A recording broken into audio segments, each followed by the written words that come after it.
Right.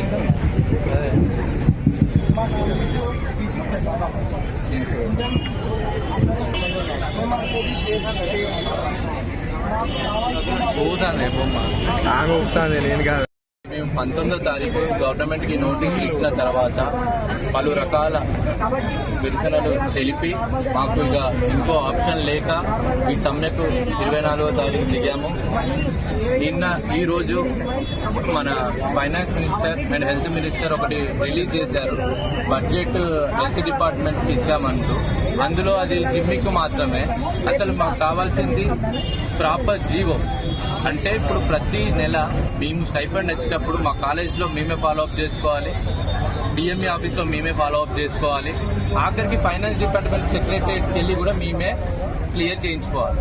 ఇది ఇలా అయితేనే మాకు 2 కానీ 3 నెలలకు స్టైఫండ్ వస్తుంది. సేమ్ ప్రాసెస్ బడ్జెట్ తీసుకొచ్చి యాడ్ చేశారు, కానీ ప్రాసెస్ మాత్రం మారలేదు. ఆ బడ్జెట్ ఉన్నా కూడా మళ్ళీ సేమ్ ప్రాసెస్ మళ్ళీ 2-3 నెలలు అయితే గవర్నమెంట్ అప్రూవల్ కోసం మళ్ళీ మేము వెళ్లాల్సిందే. ఇది కరెక్ట్ అయింది కాదు. నెక్స్ట్ బడ్జెట్ అంటూ అన్ని కాలేజీలకు సంబంధించి రిలీజ్ చేశారు, పారామెడికల్, నర్సింగ్ అండ్ మెడికల్ అని. మాకు మెయిన్ కావాల్సింది మా ఉస్మానియా బిల్డింగ్. ఆ బిల్డింగ్లో ఎప్పుడు కూలిపోతుందో తెలియదు. ఇది మెయిన్గా ప్రజల కోసమే. అక్కడ ఉండే ఇన్ఫెక్షన్ రేటు మన ఉండే అన్ని హాస్పిటల్ కన్నా ఎక్కువ ఉంది. ఇప్పుడు ఒకసారి వర్షాలు స్టార్ట్ అయితే అక్కడ ఇన్ఫెక్షన్ రేటు మనం తట్టుకోలేము. పనిచేస్తున్న డాక్టర్లకు కూడా ఇన్ఫెక్షన్స్ వస్తాయి. నెక్స్ట్ మన కేఎంసీ రోడ్స్కి వెళ్తే ఆల్రెడీ 2 days బ్యాక్ కూడా యాక్సిడెంట్ జరిగింది. దీనికి సరైన జీవో ఆర్ఎండ్బి నుంచి కానీ ఎక్కడి నుంచి ఫండ్స్ రిలీజ్ అవుతున్నాయి, అవి రోడ్ ఎప్పటి నుంచి స్టార్ట్ చేస్తారో అవి వచ్చే వరకు మా సమయం మేము విరమించాం.